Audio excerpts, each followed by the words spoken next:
मोदी के नए पार्टनर आंध्र में हो रहा है शपथ ग्रहण। ब्लॉकबस्टर चंद्रबाबू नायडू ने मुख्यमंत्री पद की शपथ ले ली है। पवन कल्याण डिप्टी सीएम होंगे। आप देख रहे हैं प्रहार, मैं हूं आपके साथ पिनास त्यागी। तेलुगु देशम पार्टी के सुप्रीमो चंद्रबाबू नायडू चौथी बार आंध्र प्रदेश के मुख्यमंत्री बन चुके हैं और जनसेना प्रमुख और एक्टर पवन कल्याण आंध्र प्रदेश के नए डिप्टी सीएम होंगे। आंध्र में एनडीए सरकार के शपथ ग्रहण में प्रधानमंत्री नरेंद्र मोदी भी मौजूद रहे। अमित शाह, जेपी नड्डा, गडकरी भी इस कार्यक्रम में पहुंचे। अनुप्रिया पटेल भी मौजूद हैं, एकनाथ शिंदे भी मौजूद हैं। शपथ ग्रहण समारोह विजयवाड़ा के केसरपल्ली आईटी पार्क में हो रहा है। नई सरकार में सीएम और डिप्टी सीएम समेत 25 मंत्री होंगे। टीडीपी के 20, पवन कल्याण समेत जनसेना के 3 और बीजेपी का 1 मंत्री होगा। कार्यक्रम में खुद प्रधानमंत्री नरेंद्र मोदी मौजूद रहे। अमित शाह मौजूद हैं।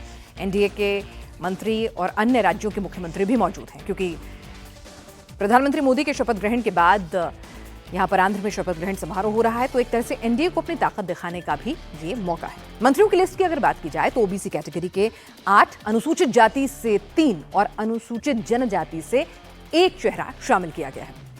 शपथ ग्रहण समारोह में फिल्मी सितारों का जमावड़ा भी देखने को मिला। फिल्म स्टार रजनीकांत शपथ ग्रहण में पहुंचे हैं। तेलुगु फिल्म स्टार चिरंजीवी भी कार्यक्रम में मौजूद है।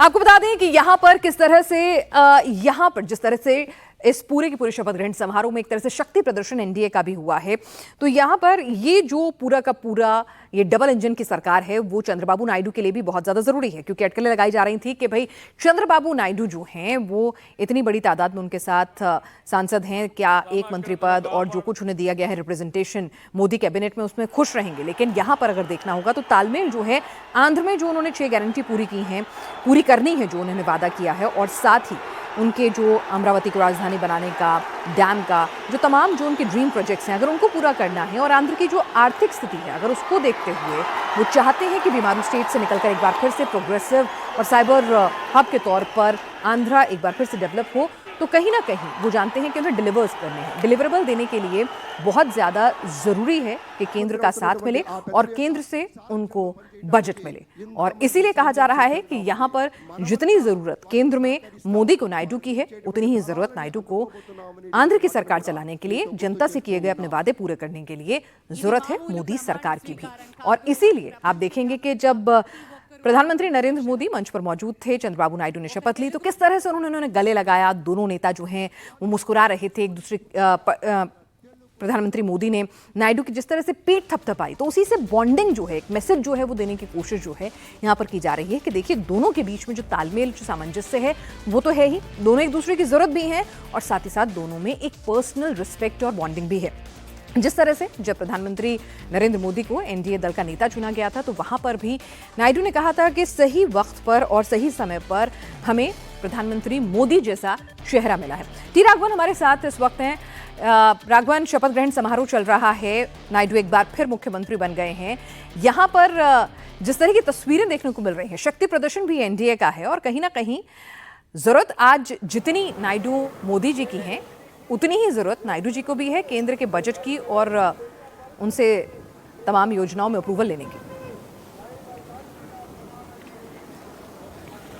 बिल्कुल, देखिए ये साफ भी कर दिया है चंद्रबाबू नायडू ने, ये साफ साफ कहा है, बार बार कहा है कि उनको लगता है कि आंध्र प्रदेश का सर्वांगीण विकास इन टर्म्स ऑफ इकोनॉमी होना है तो वो मोदी जी के नेतृत्व में ही पॉसिबल है। इसी वजह से हमने देखा कि डे 1 जब कांग्रेस ने ये तक कह दिया था कि अगर वो एनडीए से बाहर आकर इंडिया ब्लॉक को समर्थन देते हैं तो हम आंध्र प्रदेश को स्पेशल कैटेगरी स्टेटस देने के लिए तैयार है, लेकिन चंद्रबाबू नायडू ने यह साफ कर दिया कि वो नहीं चाहते हैं, क्योंकि उन्हें पता है कि वहां जाने से कुछ होने वाला नहीं है। इसीलिए उन्होंने एनडीए का साथ दिया, प्रधानमंत्री नरेंद्र मोदी का साथ दिया, इस उम्मीद के साथ कि आंध्र प्रदेश के आर्थिक विकास को प्रधानमंत्री नरेंद्र मोदी भी प्राथमिकता देंगे, फोकस रखेंगे, और ये चीज हमें देखने को भी मिलेगी, क्योंकि जिस तरह की केमिस्ट्री दोनों ही नेताओं में, चाहे वो दिल्ली हो चाहे वो अमरावती हो, देखने को मिल रही है, वो बहुत ही कह सकते हैं कि एकदम अलग है। दोनों ही नेताओं के बीच में एक बहुत ब्रॉड लेवल पर बातचीत हो चुकी है कि दोनों ही नेताओं को क्या क्या करना है। इस वजह से हमने देखा कि जब एक मंत्री और 1 कैबिनेट वहां पर दिया गया था। उसके बाद भी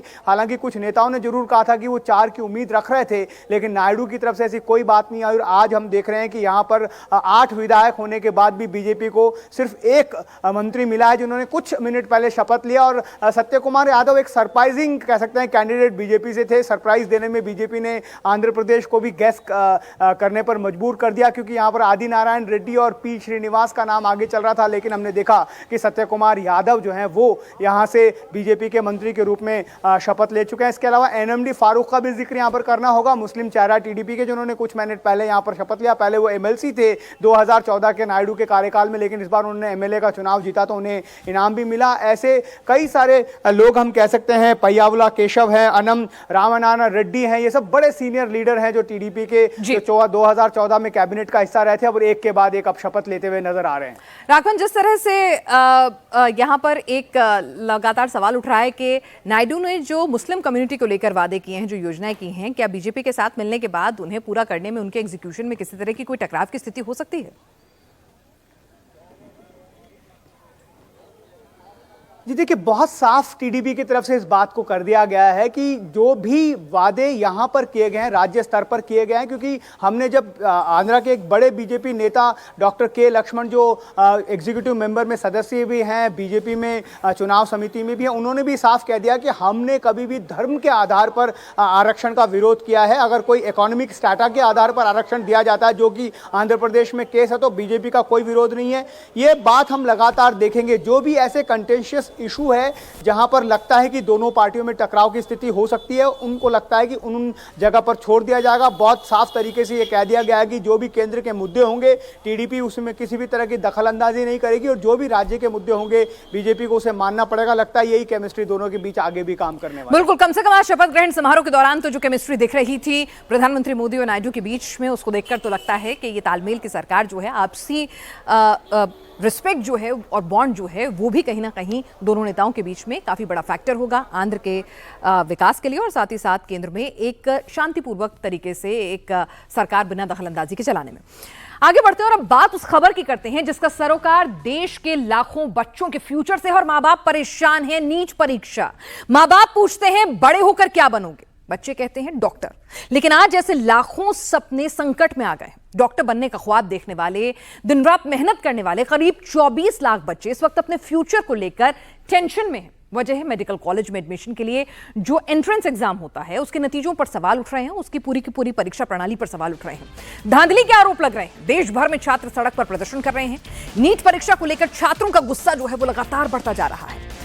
आपको बता दें, दिल्ली से लेकर दक्षिण भारत तक कहीं भी कोई ऐसी जगह नहीं है जहां पर नीट की इस परीक्षा को लेकर, इसके रिजल्ट को लेकर छात्रों में नाराजगी ना हो। दिल्ली के जंतर मंतर पर आज नीट का एग्जाम देने वाले स्टूडेंट्स और उनके पेरेंट्स विरोध प्रदर्शन करने पहुंचे हैं। स्टूडेंट्स नीट 2024 के रिजल्ट को रद्द करने की मांग कर रहे हैं। उनका आरोप है कि नीट के एग्जाम में बड़ी धांधली हुई है। लोगों का मानना है कि ग्रेस मार्क्स जो दिया गया है उसका फॉर्मूला क्या है, क्यों दिया गया है, और उससे काफी कुछ लूपहोल्स हैं और धांधली की आशंका बढ़ गई है। नीट के नतीजों के खिलाफ करीब 20,000 छात्रों ने देश भर की अदालतों में याचिका लगाई है। आज दिल्ली हाई कोर्ट से लेकर सुप्रीम कोर्ट तक में इसको लेकर सुनवाई होनी है। सुप्रीम कोर्ट में काउंसलिंग रोकने को लेकर, यानी कि जो रिजल्ट आ गया है उसके बाद जो फर्दर एडमिशन होता है, जो काउंसलिंग होती है, उसको लेकर रोक लगाने के लिए, तुरंत रोक लगाने के लिए सुनवाई हो सकती है। तो वहीं दिल्ली हाई कोर्ट में ग्रेस मार्क्स का क्या फॉर्मूला है, क्यों दिए गए, कैसे दिए गए, इसको लेकर याचिका दायर की गई है। हालांकि इस मामले में सुप्रीम कोर्ट सख्त टिप्पणी करते हुए एनटीए को नोटिस जारी पहले ही कर चुका है, लेकिन उसकी अगली सुनवाई 8 जुलाई को है। इस बीच काउंसलिंग पर रोक तो नहीं लगाई गई। इस पर रोक की मांग को लेकर दायर एक याचिका पर आज सुनवाई होनी है। तस्वीर आप देख रहे हैं, पेरेंट्स परेशान हैं, बच्चे परेशान हैं। उनको समझ में नहीं आ रहा है कि रिजल्ट जो हैं वो कैसे आ गए हैं, टॉपर जो हैं एक ही सेंटर से इतने सारे कैसे निकल रहे हैं, ये इत्तेफाक है या फिर धांधली है। तो चलिए, सुप्रीम कोर्ट में कल भी नीट के एंट्रेंस एग्जाम में धांधली को लेकर दाखिल पिटीशन पर सुनवाई हुई है। इनमें से कुछ पिटीशंस एनईटी के रिजल्ट्स आने से पहले ही दाखिल कर दी गई थी। ये पेपर लीक को लेकर थी। आपको हम जरा दिखाते हैं कि क्या कुछ मुखर सवाल उठ रहे हैं और क्या कुछ मौजूदा स्थिति है। नीट विवाद पर सुप्रीम कोर्ट में सुनवाई होनी है। सुप्रीम कोर्ट का एनटीए को नोटिस था। काउंसलिंग पर फिलहाल अभी रोक नहीं लगाई गई है, लेकिन इसको लेकर रोक लगाने की मांग को लेकर हाईकोर्ट में याचिका है। सुप्रीम कोर्ट में 8 जुलाई को सुनवाई हुई। 20,000 छात्रों ने देश भर की अलग अलग अदालतों में जो है वो अपनी शिकायत शिकायत कर लेते हुए याचिका लगाई है। याचिका में परीक्षा रद्द करने की मांग है और ग्रेस मार्क्स में धांधली और पेपर लीक का भी आरोप है। सुप्रीम कोर्ट ने नीट एग्जाम को रद्द करने से इनकार कर दिया था। हालांकि जस्टिस विक्रमनाथ और जस्टिस अमानुल्लाह की बेंच ने एग्जाम कंडक्ट कराने वाली नेशनल टेस्ट एजेंसी को नोटिस जारी कर इस पर जवाब देने को कहा था। सुप्रीम कोर्ट ने कहा कि नीट एग्जाम की सैनिटी पर असर पड़ा है, इसलिए एनटीए को जवाब देना चाहिए। वेकेशन कोर्ट के सामने ग्रेस मार्क्स के खिलाफ पिटीशन भी दाखिल की गई है कि ग्रेस मार्क्स का आधार क्या था। याचिका में एग्जाम देने वाले 20,000 स्टूडेंट्स के साइन हैं। हालांकि कोर्ट ने याचिकाकर्ता से इसे रजिस्ट्री से लिस्ट कराने के लिए कहा। इस केस की अगली सुनवाई अब 8 जुलाई को होनी है। लेकिन इस बीच आपको बता दें कि बच्चे, अभिभावक ये कह रहे हैं कि काउंसलिंग जो है वो शुरू हो गई है। नीट के जो रिजल्ट्स आए हैं उसको देखते हुए तो काउंसलिंग रुके, नहीं तो दाखिले की प्रक्रिया शुरू हो जाएगी, मामला और ज्यादा पेचीदा होता चला जाएगा। इस एग्जाम को रद्द करने की मांग भी उठाई जा रही है। देखिए, मल्टीपल पिटिशंस कोर्ट के सामने लिस्ट हुए हैं। Some of the petitions were filed before the declaration of results on the basis that there has been a leak of the paper itself. तो उसके बेसिस पे कुछ पिटिशंस लिस्ट हुए थे। जो लिस्ट हुए थे उन पे नोटिस इशू हो गए हैं। But our petition is slightly different. Students को क्लियरली समझ में आ रहा है और उनको जवाब भी मिला है that close to about 70 to 80 marks have been awarded in grace marks randomly to at least 1500 students.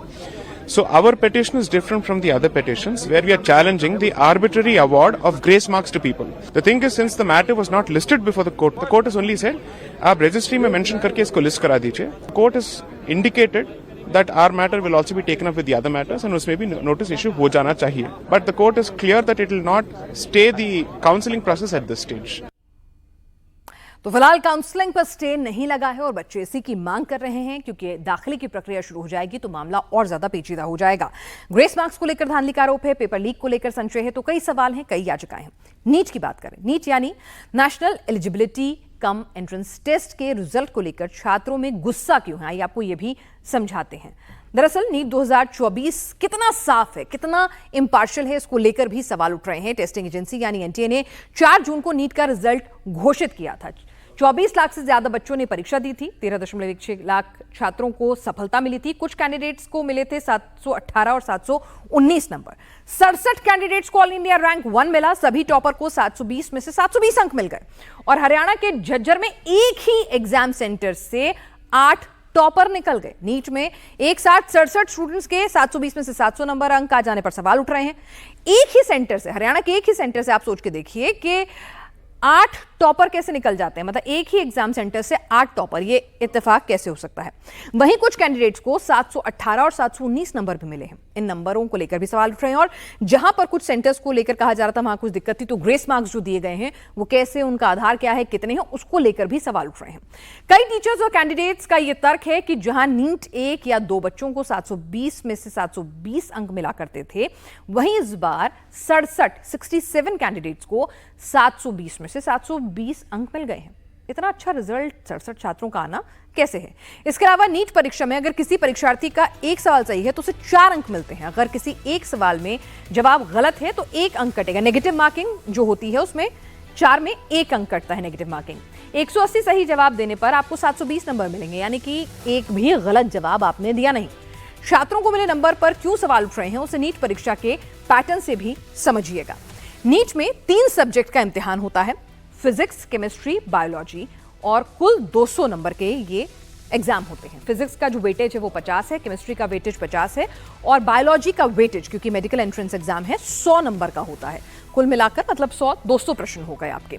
इनमें से हर प्रश्न का सही जवाब देने पर आपको 4 अंक मिलते हैं। छात्रों को 200 में से सिर्फ 180 सवाल अटेम्प्ट करने होते हैं, यानी कि 20 सवाल आप छोड़ सकते हैं।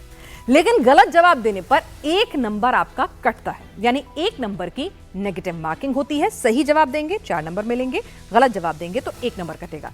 वहीं 180 सवालों का सही जवाब देने पर 720 नंबर मिलते हैं, यानी कि कोई भी सवाल गलत नहीं, कोई नेगेटिव मार्किंग नहीं। अब जिन छात्रों को 718 या 719 नंबर मिले हैं उस पर क्यों सवाल उठ रहा है, जरा ये भी समझिए। एक जवाब सही होने पर 4 अंक मिलते हैं, यानी एक सवाल गलत होने पर 1 अंक माइनस होता है। अगर 180 प्रश्न में 179 जवाब सही हैं तो अंक मिलेंगे 179 मल्टीप्लाई बाय वो, यानी 716। लेकिन एक गलत जवाब देने पर 1 नंबर कटेगा, तो कुल मार्क्स कितने हुए? 715।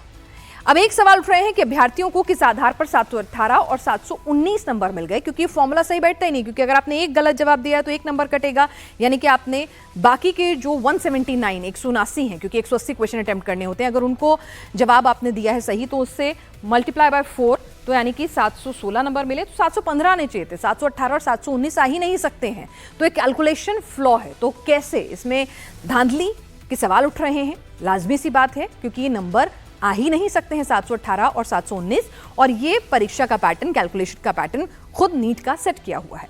वहीं एनटीए का कहना है कि जिन जिन सेंटर पर समय का नुकसान हुआ उन सेंटर्स के बच्चों को ग्रेस मार्क्स दिए गए, जिसकी वजह से ये नंबर आ गए। लेकिन एनटीए के इस सवाल पर भी, जो जवाब पर भी सवाल उठ रहे हैं। पहला सवाल यह है कि जब केवल एक सेंटर पर परेशानी थी तो भाई इतने सारे बच्चों को ग्रेस मार्क्स कैसे मिल गए? छात्र केवल 20% बढ़े हैं तो रैंक जो है इस बार वो 4 गुना कैसे हो गई? और तीसरा सवाल यह है, जिन सेंटर पर पेपर देरी से मिला वहां ग्रेस मार्क्स क्यों नहीं दिए गए? तो ये तमाम सवाल हैं, इसको लेकर याचिकाएं भी दाखिल हो रही हैं, इसको लेकर जांच की बात की जा रही है। एनटीए कई सवालों के घेरे में है, कई सवाल बच्चों की तरफ से उठाए जा रहे हैं, टीचर्स की तरफ से उठाए जा रहे हैं, पेपर लीक के आरोप लगाए जा रहे हैं, जो मार्किंग हुई है उस पर भी सवाल उठाए जा रहे हैं। इस पे बात करने के लिए हमारे साथ फिज़िक्स वाला के फाउंडर हैं। क्या आप पहले हमें पूरा मैटर समझा सकते हैं, क्या हुआ है, बच्चों की क्या परेशानी है इस परीक्षा के रिजल्ट को लेकर? तो ये नीट की परीक्षा में पूरे इतिहास में पहली बार हुआ है कि नीट की परीक्षा में एनटीए ये बोल रहा है कि हमने बच्चों को जिन जिन सेंटर पे उनका समय का नुकसान हुआ था हमने उन्हें ग्रेस नंबर दिए हैं। तो ये ग्रेस नंबर पहली बार दिए गए हैं जिन जिन सेंटर पे समय का नुकसान हुआ है। तो ये समय का नुकसान तो हर वर्ष होता था, तो इसी वर्ष क्यों दिया? दूसरी बड़ी बात कि हर वर्ष नीट की परीक्षा में पूरे नंबर लाना, 720 में से 720 नंबर लाना एक डिफ़िकल्ट काम होता था। कभी एक बच्चा, कभी 2 बच्चा, मुश्किल से 3 बच्चों के आते थे। इस वर्ष 67 बच्चों के 720 में से 720 नंबर आए। उन 67 बच्चों में से 6 बच्चे हरियाणा के झज्जर के एक ही सेंटर में बैठे हुए थे। तो 6 बच्चे एक ही सेंटर में बैठे हैं, उनके पूरे नंबर आ रहे हैं। इसमें अगर मैथ्स लगाएं तो ये होने की जो चांस है वो 1 करोड़ वर्ष में एक बार हो सकती है। तो एनटीए ने वो वर्ष हमें दिखा दिया कि हाँ ऐसा हो सकता है। तीसरी बात, पहले अगर हम देखें नीट के अंदर 700 नंबर एक बहुत बढ़िया स्कोर माना जाता था। तो 700 नंबर पे बच्चों की 300 रैंक, 200 रैंक ऐसे आती थी। इस बार बच्चों की 700 नंबर पे 2300 रैंक आई है। जो हमें समझ में आ रहा है कि बहुत सारे बच्चों को एक्स्ट्रा नंबर मिले हैं और वो रैंक लिस्ट में ऊपर चले गए हैं। एनटीए ने कोई क्लैरिफिकेशन भी नहीं दिया था। ये बात एनटीए ने अपनी तरफ से नहीं बताई थी कि हमने ग्रेस नंबर दिए हैं। उन्होंने सिर्फ रिजल्ट जारी कर दिया, वो भी अचानक से।